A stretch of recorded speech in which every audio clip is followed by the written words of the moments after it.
Okay, welcome to another episode of Talking Data with Joel and Mike. Many of you might hopefully saw our recent three-part series with Nigel Harris, where we really dove into a lot of the big topics or the constraining topics that fundraisers and charities are seeing at the board level. Today, we're going to actually go more into the pragmatic execution areas of and an area close to Mike and I's heart is the area of acquisition. So, and specifically, data that wins new donors from cold to committed. A massive topic in my mind, because every charity we've talked to for years and years and years, if you ask them what are your top three challenges, acquisition almost is always in those top three. It's not going away. If anything, across the sector, if you go to conferences and so forth, it's getting harder, more expensive, and more competitive. So it's really a burning topic that Mike and I really think is worth a good conversation about. So, Michael, welcome. How are you today? Very good, Joel. Very good. Yep. Nice. So I'm going to ask an opening question around when you hear acquisition, like what's the first mistake charities make? Yeah, look, it's a good question, Joel. I think the first mistake that charities tend to make in this particular space is, effectively who they're going to mail, right? And or who are they going to communicate to, right? And rather than thinking about it from a slightly different perspective, right? So charities will go off and they'll say to their list provider or their broker or their data team, I'm after these specific attributes, and I'm trying to pull a campaign together, and I want somebody over the 65 or 55 or whatever it is, but without really taking a step back and sort of saying, okay, well, I'm a given charity and I'm trying to help.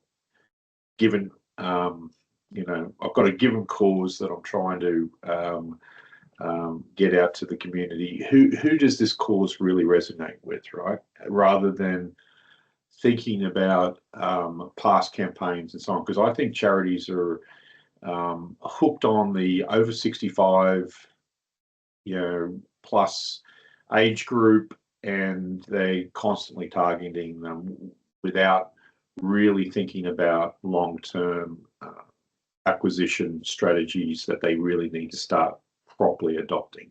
Yeah. Sort of, Yeah. I mean, often it's a little bit one-dimensional, and really coming back to that idea around who we're here to support or serve, which once again, if you heard our previous podcast with Nigel Harris, he's very strong about help setting up not-for-profits so that every part of their business, including fundraising and acquisition, are all pointing towards, well, what cause are we serving? And so therefore starting more with, in fact, recently we've been doing that quite in a detailed level in the corporate partnership area, where we do that sort of ideal customer profile. In the donor space, it's really the ideal supporter profile, and how what do they care about, and what channels and what timings, and in my mind, starting with that positioning is the number one, and then let the data support it. Not the data shouldn't drive it. Is where I've come to that realization. Definitely should be supporting it. Yeah, because look, there's no magical list out there, right? Yes, there are some lists that do perform, well for some charities, but those same lists don't perform for every charity. And yeah, it's about really taking a step back and thinking about what you're trying to achieve here. Yeah.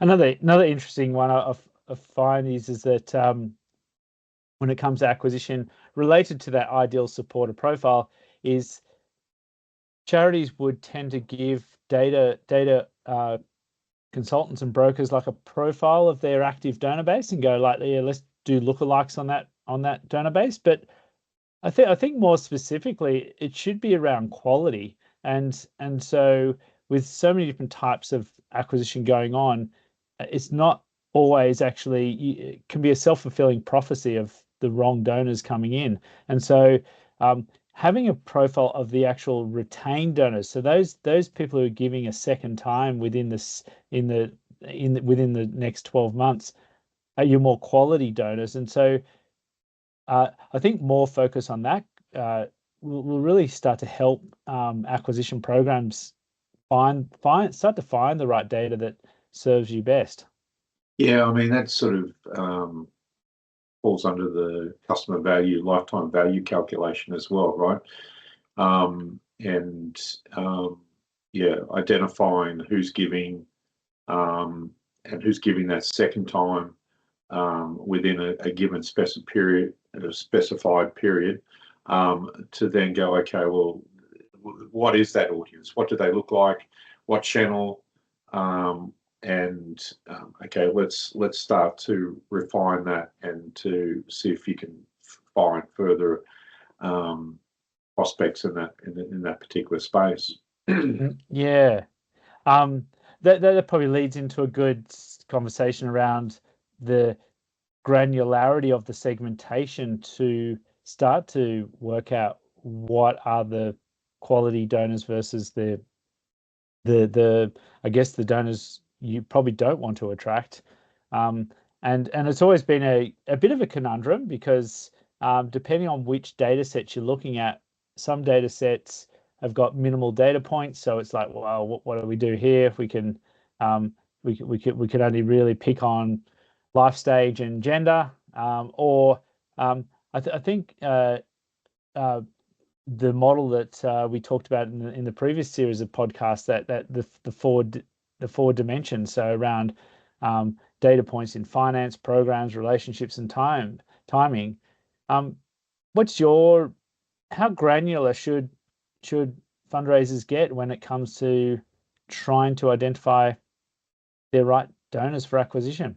Yeah, I'm going to throw a left curveball here. Yeah. Because I think one of the mistakes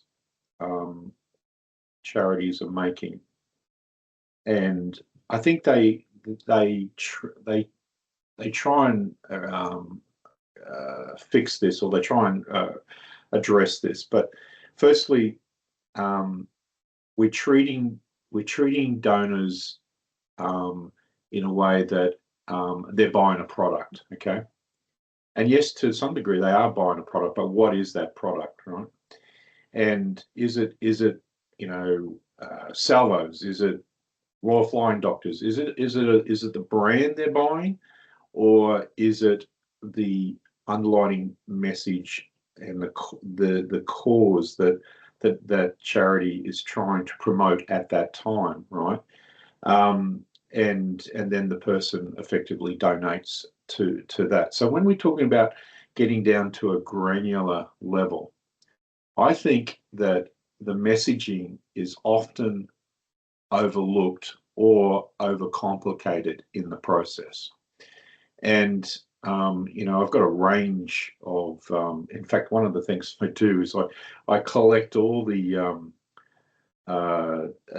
solicitations that come into my household. I do get quite a few, and some of them are quite clean and simple and straight to the point, and I would say easy to segment a prospect base off. Some of them are overly complicated, and they're applying a number of different strategies to try and encourage somebody to give. Whether it's a reciprocal type strategy, whether it's pleading on a bleeding heart type strategy, but people will respond differently to each one of those communications, and so that therefore that has an impact on when you're segmenting your base, right? Because one message is not going to appeal to all, and specific messages are going to appeal to specific groups within and across a prospect base. So I think to determine how granular you need to go will be determined on the message that you're trying to push out to market. And treat people, and the reason why I think you've got to treat your message as a product is because there's an exchange happening, right? You're exchanging your message for the hope of some sort of giving solicitation back, right? And if we don't take that into consideration and we just sort of say, hey, we're just going to blast everybody with a given message, and isn't my cause so great that everybody should be just giving it? I think it's a wrong perspective. There's so much competition in this space. There are so many charities asking, and the formula, as I mentioned earlier on, is we know that the highest response rates tend to be of a certain age and certain demographic, but there's only a limited amount of purse that can go around if everybody's targeting those specific groups. So yeah, I think the message is another part of the formula that determines how granular you need to go.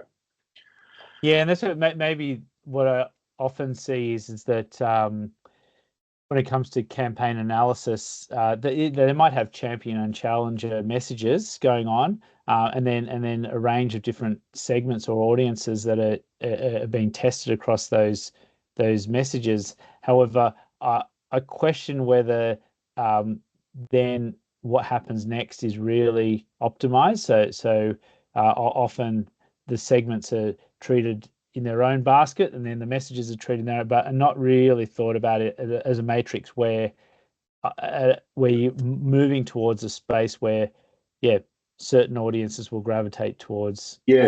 Exactly.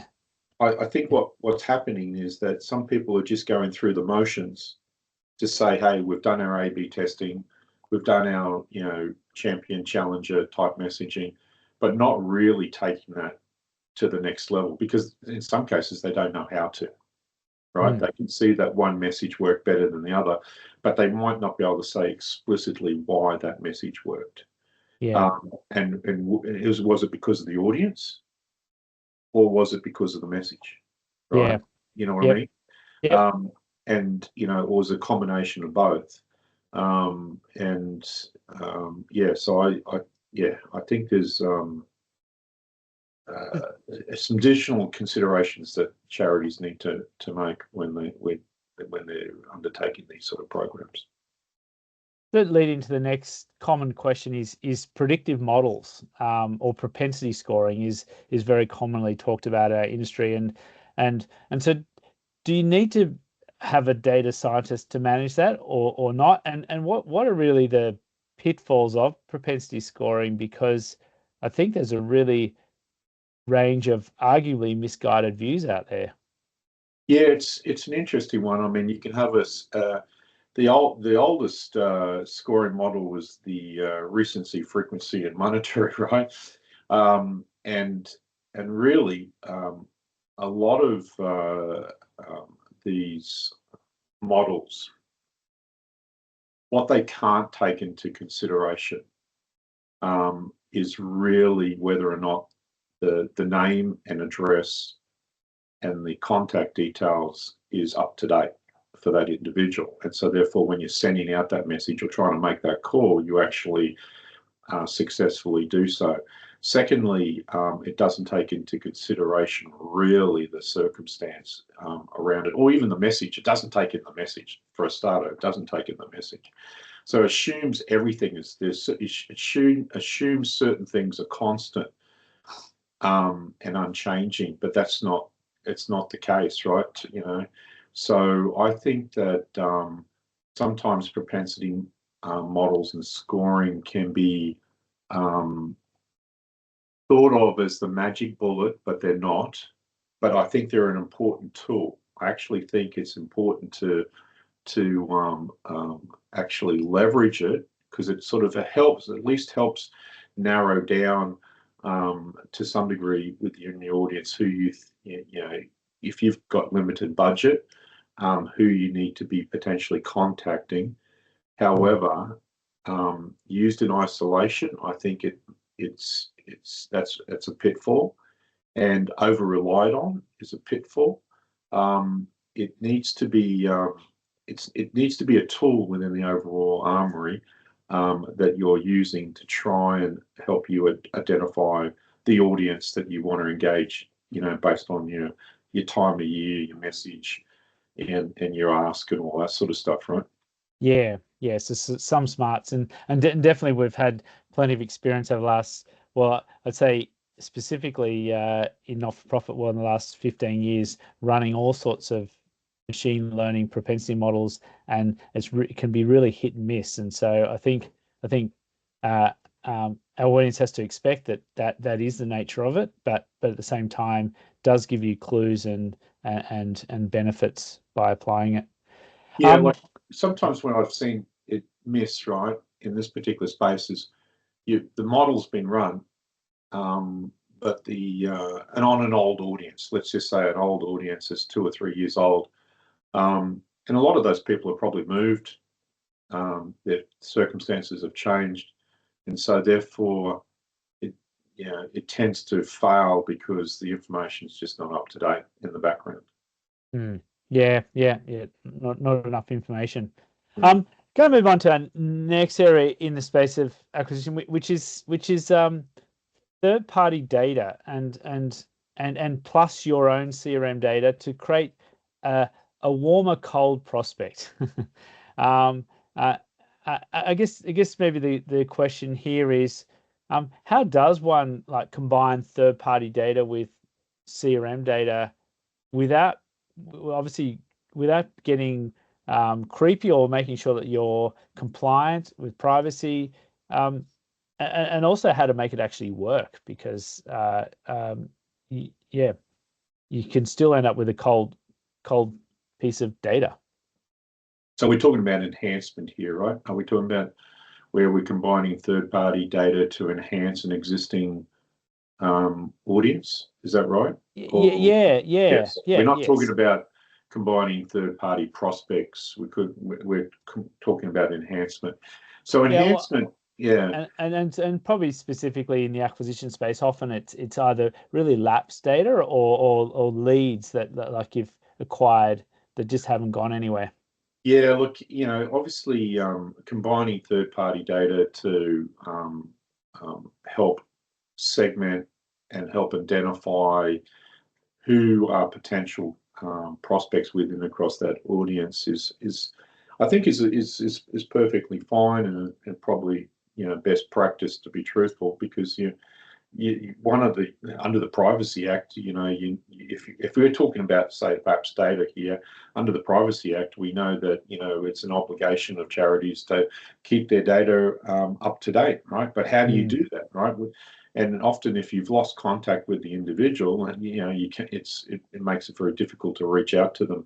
So if you can use other privacy compliant sources to find out where they've moved, like Australia Post Office services of change of address, and there's other services out there that can potentially bring this data up to date, or in the sense of where they're living now, contact details.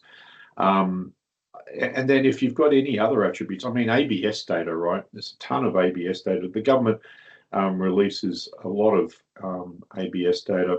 And so that means that at an SA1 level, 250 households or slightly less, you can get some ideas around that particular neighbourhood, the affluence, the income, is that neighbourhood under mortgage stress, all those sort of different things, which may have an impact on the people's ability to give in certain areas, right? So I think using third-party data is fine, and there is a lot of third-party anonymous data or aggregated data that can be tapped into that can certainly add value to a prospect pool.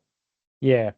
And because it is quite wide and far-reaching, a lot of this data, it begs the question around data governance around it and the need to make sure that it's not just applied into your CRM and then arguably forgotten about, which we've definitely seen over the years. And so, without without plugging people like ourselves, the need to really have some expertise around managing all that enrichment information on your CRM because of its nature and its potential complexity and governance that's Yeah, needed. it's all about legitimacy, relevance, and respect, right? So within the cross and taking in consideration, privacy and governance and so on. Yeah. Yeah. A few more areas we'll just quickly touch on in this podcast to wrap up. So we'll maybe just have some short commentary around it. But warming up cold data, like we've had a fair like multi-touch, multi-channel. We've had a fair bit of experience doing that actually when we're in the lemon tree entity world, with some success, some challenges. Often it's can be expensive. But I guess, Mike, what's your thoughts around how donors can leverage, I guess, this whole warming up process as best Yeah, as possible? how charities can sort of warm up. I think it's going to be more and more imperative actually because I've mentioned this before. I think because there's a lot of bad actors out there, scammers and so on. I think it's going to become a part of the formula where charities will need to warm up their prospects to let them know that they're going to be communicated with and a possible ask along that daisy chain, and whether that's stories and videos, using YouTube, whether that's using social media platforms with and then also things like competitions or surveys and those little things just to engage. I think that's going to be a more and more part of the overall solution, I suppose, to engage and grow. I'd hate to look at some of the stats around some of the challenges that some of the charities are having in this particular space. We know face-to-face has always been a very powerful channel, and that's because you're creating a legitimate front, right? In terms of, hey, I'm such and such an organization, and you've got physical representation, right? But if somebody's ringing you up, and asking you to donate, it becomes a bit of a harder ask in terms of, well, how do I know you're who you say you are? So yes, I think multiple touch points leading into the initial ask will need to become part of the solution. Yeah, no, interesting. You mentioned about the benefits of anti-scamming in multi-touch. Moving on to our second last topic for today is like we can't almost go a podcast without talking about AI briefly, and it's everywhere, and it's and interesting in acquisition. It's really starting to open up all sorts of new opportunities. We're definitely using it a lot more and more to first of all understand your audience or discover your audience through like letting it analyze like a lot of the messaging and positioning and copy, really starting to get it to help you optimize like the timing and the channels, because there's once again it can get really smart around a lot of information at one time. Yeah, and then also yeah, we're applying a lot into the whole compliance and privacy area. I mean, Mike, where's next, or is there any traps for the Yeah, are there any Person. traps with the AI side? Yes, there are. So I think that one of the skills that charities will need to start investing within across their marketing team and any teams that are using AI is prompting skills. Right? So asking the right questions, providing sufficient information for AI to be able to give a good response. The danger is providing little information and asking vague questions, and you'll go down a rabbit hole. And you'll be just getting something that's very generic and may not even apply to you as a not-for-profit. So, yeah, prompting skills will need to improve, and there's a lot more happening in that space in the market. But AI I think, will become an essential tool for every business in some respect, being able to quickly analyze information or be able to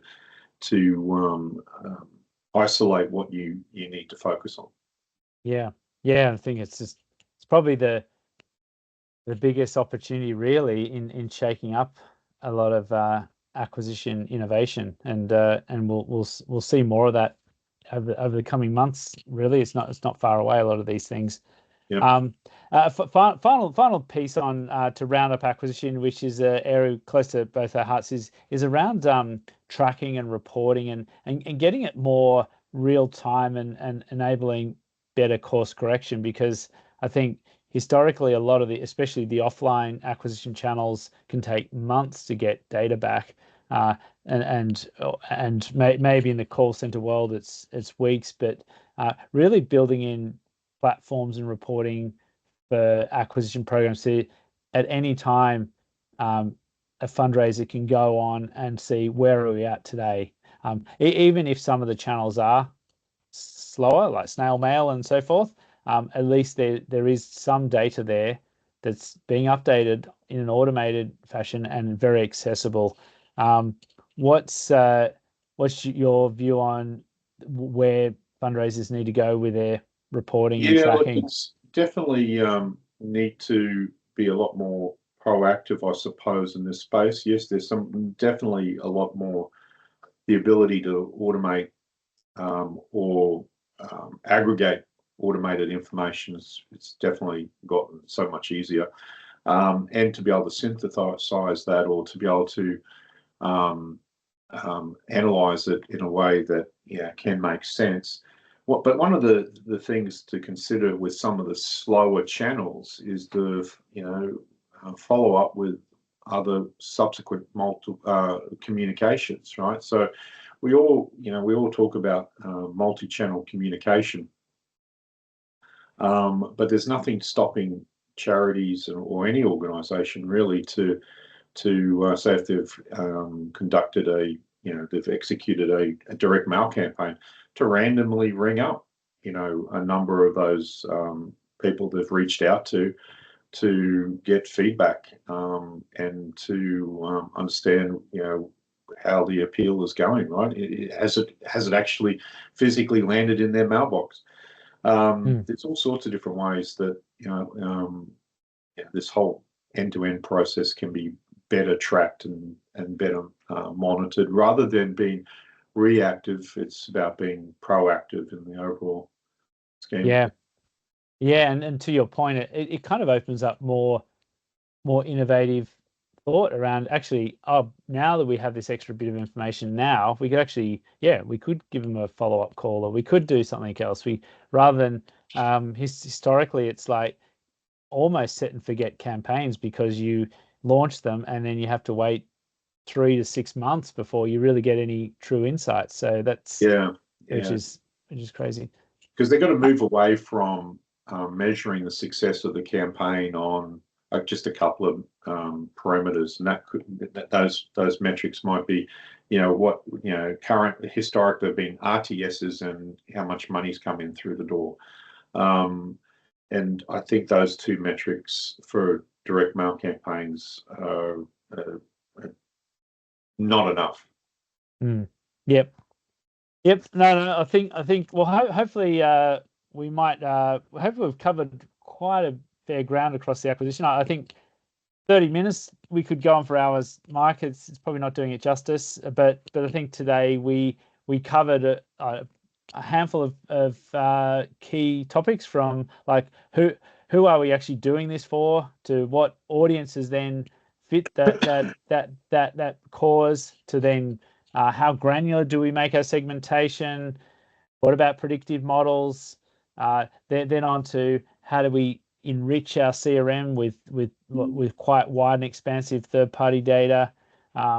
We touched on the inevitable third, AI, and then finally we got into tracking reporting. So a fair bunch of topics that I'm sure we can drill into more over time.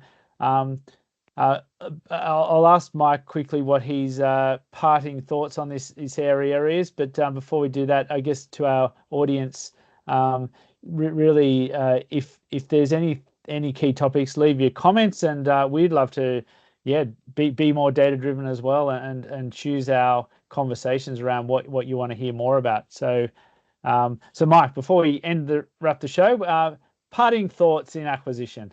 Parting thoughts in acquisition. Obviously, fix first. Make sure that the underlying data that you're using with all of this is fit for purpose. Have the right metrics in place. Make sure the messaging aligns. Be willing to pause. Not that we touched on this, but at least have a pause rule, and make sure that everything's privacy compliant. Yep, and we'll be in a much future-proof position to create some successful acquisition outcomes. So with that, thank you, Mike. We'll wrap it up today, and we'll look forward to our next podcast, where we'll keep exploring key topics that where data really supports different areas of fundraising and general organizations. Okay. Till next time. Thanks, Mike. Next time. Okay, see you, Joel. Bye. Catch you.